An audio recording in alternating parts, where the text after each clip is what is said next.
Hello friends, welcome back to your channel study with Bhudev sir. Friends, आज के session में हम लोग देखेंगे जो वर्ल्ड न्यूज़ कवरेज में चल रहा है। America is going to deploy 2000 soldiers in Israel. जी हाँ, अमेरिका इजराइल में 2000 सोल्जर्स को डिप्लॉय करने जा रहा है। आखिर क्या ऐसा हुआ है जो कि अमेरिका को अपने सैनिकों को डिप्लॉय करना पड़ा इजराइल में, ऐसी अनाउंसमेंट करनी पड़ी। तो इस बारे में हम डिटेल में चर्चा करेंगे, तो आइए बने रहिए हमारे साथ। लेकिन उससे पहले आप लोगों के लिए एक क्वेश्चन है। तो क्वेश्चन है, who is the first Indian batsman hit 300 sixes in one day international cricket match. ऐसा कौन सा बैट्समैन है जो फर्स्ट इंडियन है जिसने 300 छक्के लगाए हैं वनडे इंटरनेशनल में। ऑप्शन आपके सामने है, ऑप्शन को रीड करिए और अपना आंसर कमेंट बॉक्स में दीजिए। और सही आंसर के लिए बने रहिए हमारे साथ वीडियो के लास्ट तक। तो जो न्यूज़ में चल रहा है वर्ल्ड कवरेज न्यूज़ में, वो न्यूज़ है Pentagon readying to deploy 2000 troops to Israel for non combat assistant. Means जो अमेरिका है वो अपने सोल्जर्स को डिप्लॉय करने जा रहा है इजराइल में। किस लिए? नॉन कॉम्बैट असिस्टेंस के लिए। मीन्स असैनिक सहायता के लिए, जैसे कि मेडिकल बेस्ड और एडवाइजरी बेस्ड, इस तरह की सहायता उपलब्ध कराएगा अमेरिका इजराइल को। तो उसके लिए उन्होंने अपने 2000 सैनिकों को इजराइल भेजने का निर्णय लिया है। यहाँ पर केवल इजराइल के सैनिक ही डिप्लॉय नहीं किए जा रहे, बल्कि कल या नेक्स्ट डे में यूएस के जो प्रेसिडेंट हैं जो बाइडेन, वो भी जा रहे हैं इजराइल के दौरे पर। Biden face risk in wartime visit to Israel. Means Joe Biden है वो अपकमिंग डेज में इजराइल का दौरा करेंगे और कहीं ना कहीं सिक्योरिटी के लिए भी उन्होंने अपना जो डिप्लॉयमेंट कर रहे हैं ये भी माना जा सकता है। हालांकि हम इसमें ये नहीं कह सकते कि अमेरिका केवल इन्हीं 2000 सैनिकों को भेजेगा। हो सकता है आगे इसका अनाउंसमेंट और बढ़ जाए। जैसा कि न्यूज़ में कवर चल रहा है, इजराइल ने इन्वेड करने का डिसीजन लिया है गाजा पट्टी में। जो नॉर्थ पार्ट है गाजा का, वहाँ पर इजराइल वहाँ पर एंट्री करेगा ग्राउंड फोर्सेस की मदद से। तो कहीं ना कहीं जो भी इंजरीज वगैरह होंगी या जिनको प्लान एडवाइजरी की नीड होगी, वहाँ पर अमेरिका के सोल्जर्स डिप्लॉयज वहाँ पर उनको हेल्प करेंगे।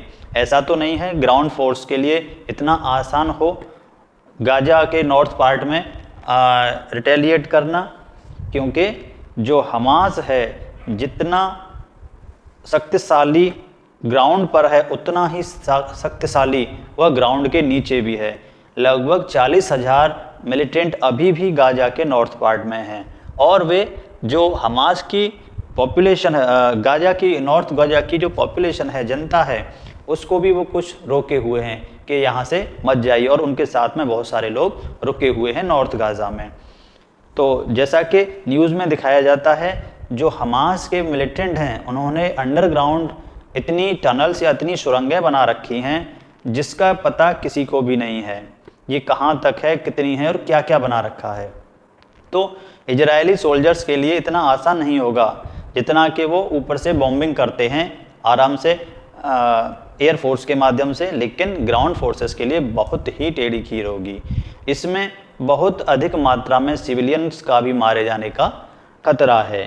तो लेकिन देखते हैं ये किस तरह से इसका इन्वेजन होगा, और ये पक्का कन्फर्म है इजराइल इसको ऑक्यूपाइड करेगा नॉर्थ गाजा को, और अमेरिका इसमें इजराइल की हेल्प करेगा, या उसमें मिलिट्री एड्स हो या उसमें मेडिकल एड्स हो या एडवाइजरी एड्स हो, कुछ भी हो सकता है। तो इसमें इजराइल का हेल्प करने में अमेरिका का अहम रोल होगा। जैसा कि आप लोगों ने देखा है यूक्रेन और रसिया में भी चल रहा है। तो यूक्रेन के जितने भी पार्ट्स हैं जो रसिया ने ऑक्यूपाइड किए हैं उन्होंने अपनी टेरिटरी बना लिया है। ऐसे ही इजराइल का ये कदम है जो नॉर्थ गाजा है वहाँ पर वो अपनी टेरिटरी बनाएगा डेफिनेटली, और इसमें यूएस का हाथ बहुत आगे रहेगा।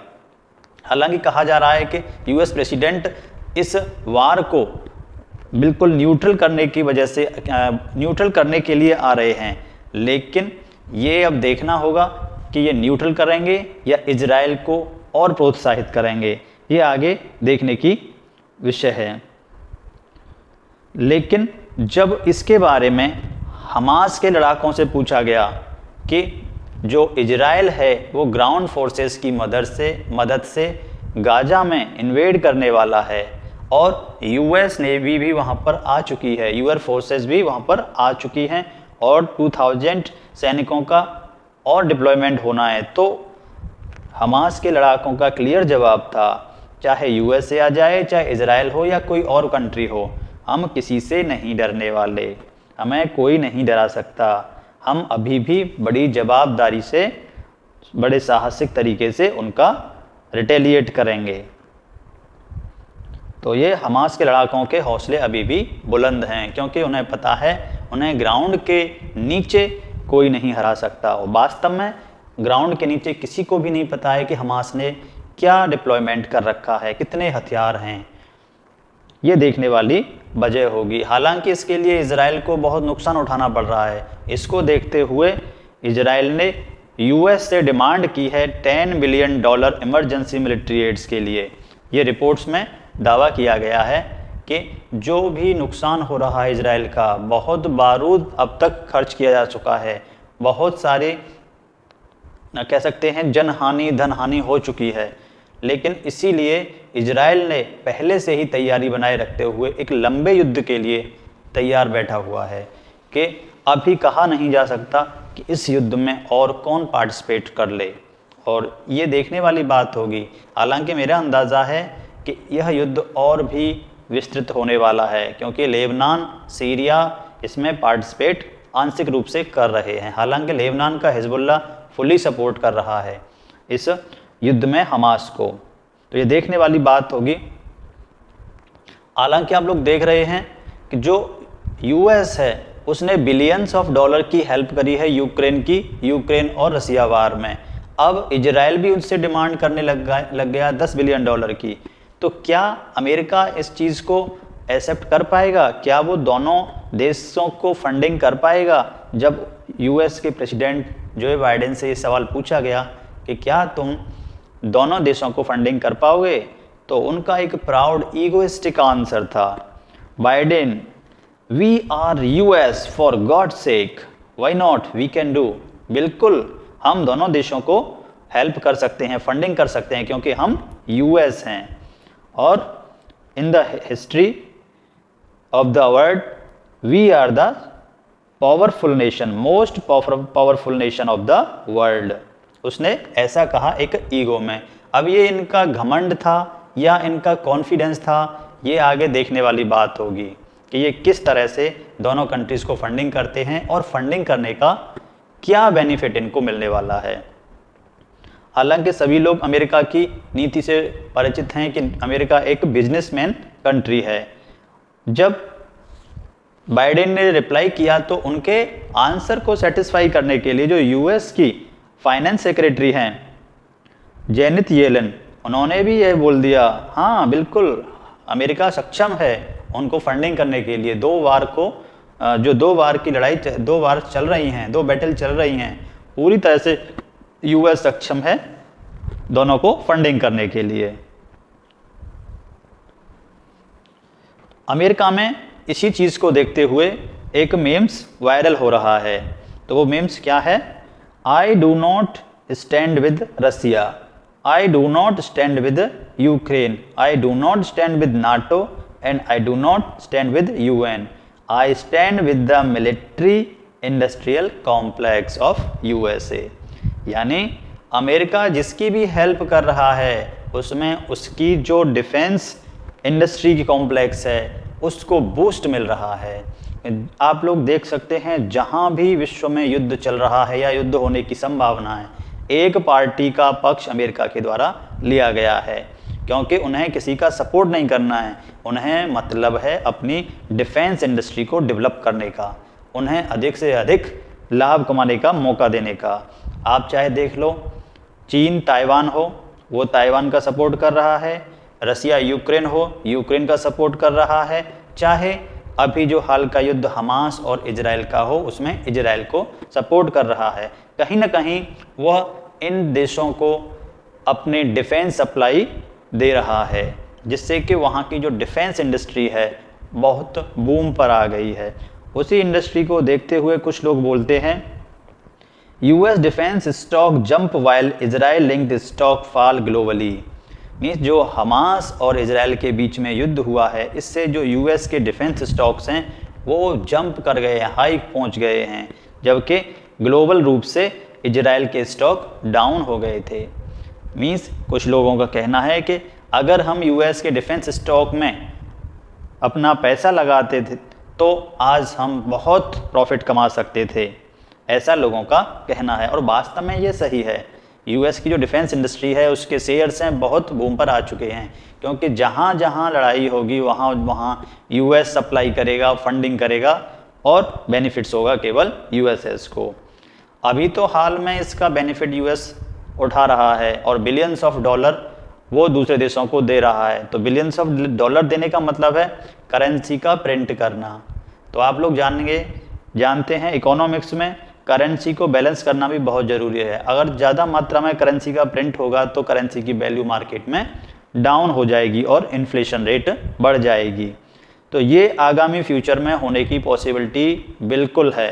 अमेरिका में इन्फ्लेशन होगा, डॉलर की वैल्यू डाउन हो जाएगी, जिसका सीधा सीधा नुकसान अमेरिका की आम जनता को उठाना पड़ेगा, क्योंकि अभी ये पता नहीं है कि कितने सैनिक और डिप्लॉय होंगे यूएस के इजराइल में। अभी तो 2000 हैं, अभी पॉसिबिलिटी है ज़्यादा भी हों। और जो सैनिक होते हैं वे एक नॉर्मल फैमिली से होते हैं, तो जो यहाँ डिप्लॉय होंगे तो कहीं ना कहीं उनकी फैमिली ही सफ़र करेगी, क्योंकि जो पैसा है वो टैक्स का है, यूएस के सिटीजन्स का।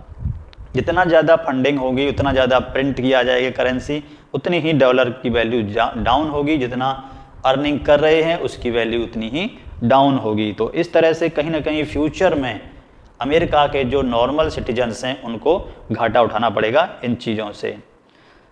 तो अब इस चीज़ को देखते हुए अमेरिका के जो फॉरेन मिनिस्टर हैं उनका कहना है कि हमारी जो तैनाती हो रही है, चाहे वो भूमध्य सागर में हो, चाहे अभी ये 2000 सैनिक डिप्लॉय किए जा रहे हों, तो उनका रीज़न देते हुए वहाँ के जो डिफेंस सेक्रेटरी हैं उन्होंने कहा है the US is mounting a frantic effort to head off a wider Middle East war. यानी जो अमेरिका है वो मिडिल ईस्ट वार को और ज़्यादा फैलने से रोकने का काम कर रहा है। हालांकि ये बात ठीक भी है कि अमेरिका ने अपने 2 डिप्लॉय शिप मध्य सागर में तैनात किए हैं ट्रूप के साथ में, अभी भी सैनिक उसमें भेजने का प्लान कर रहा है, जिससे कहीं ना कहीं जो इजराइल के पड़ोसी देश हैं, इजिप्ट, जॉर्डन, सीरिया, लेबनान, मिस्र जो भी हैं, तो वो कहीं ना कहीं हिचकिचा रहे हैं इस युद्ध में डायरेक्ट एंट्री लेने से।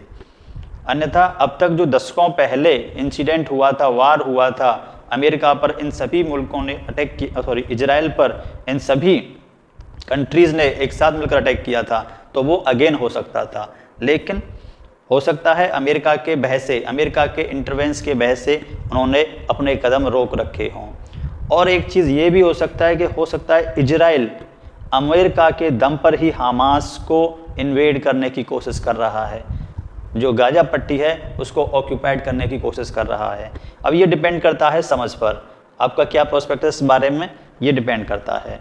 लेकिन जो भी है, जो भी अभी जो इस युद्ध में होने की पॉसिबिलिटी है, ये पॉसिबिलिटी पूरी है कि ये इस युद्ध का विस्तार और होगा और भयानक वर्स्ट सिचुएशन होने वाली है इस युद्ध में।